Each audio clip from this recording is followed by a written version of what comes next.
Bismillahirrahmanirrahim. Assalamualaikum warahmatullahi wabarakatuh. Alhamdulillahirabbil alamin. Allahumma shalli ala sayyidina Muhammad wa ala ali sayyidina Muhammad. Bapak Ibu sahabat para perindu tanah suci yang dimuliakan Allah Subhanahu wa taala, jumpa lagi di channel Muqsit Haitami. Pada video kali ini insyaallah saya akan sharing seputar hal-hal yang seharusnya dihindari, tidak boleh dilakukan ketika jemaah melaksanakan ibadah umroh. Terutama pada saat jemaah sudah memasuki fase niat umroh. Ambil niat di mikot sampai dengan selesai ibadah umroh. Hal-hal ini harus dihindari agar proses ibadah umrohnya berjalan lancar dan insya Allah diterima oleh Allah Subhanahu wa Ta'ala. Apa sajakah itu? Nah, sebelum lanjut, yang baru bergabung di channel ini silahkan untuk subscribe dan juga like, komen, dan jika ada pertanyaan seputar umroh haji silahkan bisa tulis di kolom komentar atau bisa WhatsApp, bisa DM di Instagram saya. Bapak Ibu sahabat yang dirahmati Allah Subhanahu wa taala, saya ingin sedikit meluruskan bahwa perjalanan ibadah umroh itu bukan menginap di hotel yang mewah, bukan juga mengendarai atau naik pesawat yang mewah ya. VVIP, first class, business class, bukan. Atau bukan juga makanannya yang wah, bukan. Tapi inti dari perjalanan ibadah umroh adalah bagaimana ketika kita sudah melafazkan niat, labbaik Allahumma umrotan, nah disitulah mulai yang sesungguhnya. Ibadah sesungguhnya itu dimulai ketika kita sudah melafazkan niat di tempat niat ya, di Bir Ali, atau kalau di Mekah itu di Masjid Tan'im, Masjid Siti Aisyah, kemudian di Masjid Ja'ronah, kemudian di Hudaybiyah, atau di tempat-tempat mikot lain. Nah, setelah kita melafazkan niat itulah ibadah sesungguhnya dimulai. Ya. Jadi bukan ibadah umroh itu bukan berarti kita pergi ke sana, pergi ke sini. Itu hanyalah agenda tambahan. Ya. Intinya ada pada rukunnya itu. Ya, pertama niat di mikot. Yang kedua adalah tawaf di Ka'bah. Yang ketiga adalah sa'i antara Bukit Sofa dan Bukit Marwah. Kemudian yang keempat tahallul, memotong rambut sebagai tanda selesainya proses ibadah umroh. Yang terakhir adalah tertib.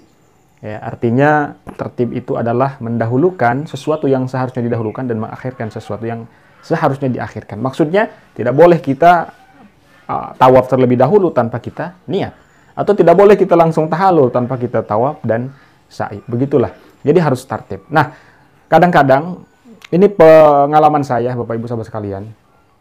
Ketika kita niat misalnya, ada saja jemaah yang ketika niat itu tidak menghadirkan hatinya untuk betul-betul berniat umroh. Ya. Kemudian setelah niat misalnya di Masjid Bir Ali, kalau kita dari Madinah ya, kita akan berhenti di Masjid Bir Ali.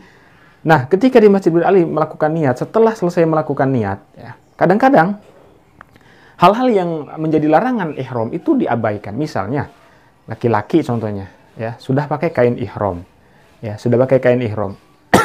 Karena mungkin panas di sana, ya. Jadi kain ihramnya itu ditutupin ke kepala, jadi jadikan serban atau dijadikan payung lah, melindungi panas terik matahari. Nah, itu tidak boleh. Kemudian apa? Ketika di sana misalnya setelah niat umroh masih pakai sepatu. Ya, sepatu yang menutupi tumit. Nah, itu tidak boleh ya. Karena itu larangan ihram. Kemudian ketika di mobil misalnya setelah niat masuk mobil ya, pakai kain ihram, ini juga berlaku bagi jemaah laki-laki dan jemaah perempuan. Potong kuku ya. Potong kuku. Kemudian mencabut iseng gitu ya, cabut kumis ya, gunting kumis, jenggot, kemudian bulu-bulu yang lain yang ada di badan, itu tidak boleh dilakukan setelah kita melafazkan niat. Itu boleh dilakukan ya ketika kita masih belum niat. Berarti ketika kita masih di masjid di Madinah, masih di hotel Madinah, kita boleh melakukan itu, tapi ketika setelah niat tidak boleh kita lakukan. Nah, jadi kadang-kadang juga jamaah laki-laki suka pakai peci setelah niat umroh gitu ya, lupa pakai peci. Nah, intinya menutupi kepala itu tidak boleh ketika setelah niat. Lalu yang selanjutnya adalah saya juga sering menemukan gitu ya, ketika Padahal sudah dibilang berkali-kali bahwa bagi jamaah laki-laki tidak boleh menggunakan kain yang lain selain dua helai kain ihram itu, kain izar yang bawah, kain rida yang atas. Nah, ada aja jamaah yang masih menggunakan celana dalam misalnya, atau bahkan menggunakan celana kolor, celana pendek. Nah, itu berarti sudah melanggar larangan ihram, ya, melanggar larangan ihram. Nah, bagaimana solusinya? Satu, berarti kita harus sering ikut manasik. Ya, kenapa? Karena dengan kita sering manasik, mendengarkan manasik, kita akan selalu ingat, oh ternyata ini nggak boleh, itu nggak boleh, gitu ya. Nah, biasanya memang faktor atau posisi seorang tour leader atau mutawif itu memang sangat diperlukan untuk mengingatkan.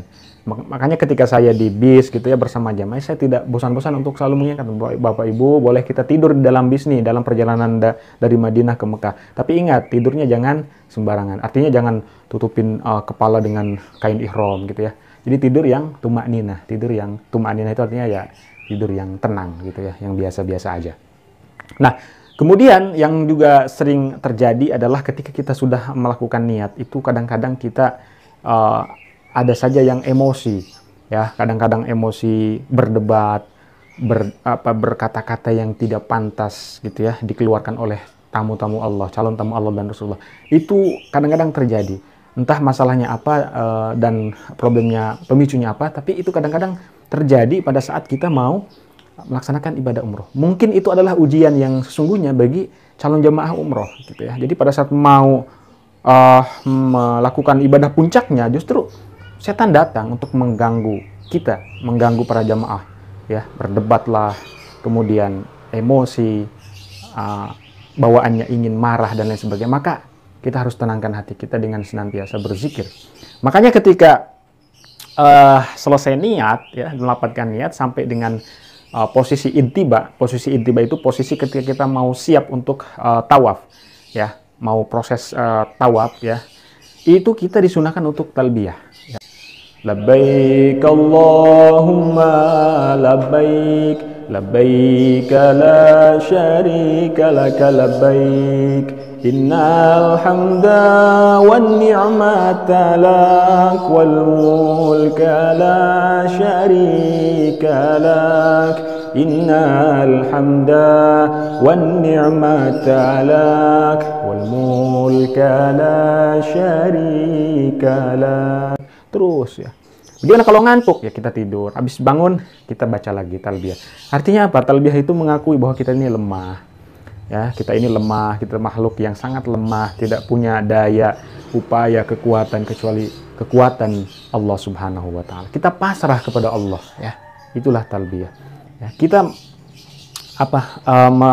ingin bersimpuh di hadapan Allah Subhanahu wa taala di Ka'bah, maka kita harus bersihkan hati kita, harus merendahkan hati kita serendah-rendahnya, ya. Bukan merendahkan diri, tapi merendahkan hati kita serendah-rendahnya di hadapan Allah Subhanahu wa taala. Mudah-mudahan video singkat ini bisa bermanfaat, membantu para jemaah sekalian dalam rangka ibadah umrohnya lebih khusyuk, ya. Mudah-mudahan proses ibadah umroh yang akan dilakukan oleh semua jemaah berjalan dengan lancar dan mendapatkan predikat umrohatan makbulatan, umroh yang diterima oleh Allah Subhanahu wa taala, yang dapat menghapus dosa, meningkatkan kualitas iman dan takwa, meningkatkan amal soleh, menjadi lebih baik, pribadinya menjadi lebih baik, hati menjadi lembut. Ya, amin ya Allah ya rabbal alamin. Assalamualaikum warahmatullahi wabarakatuh.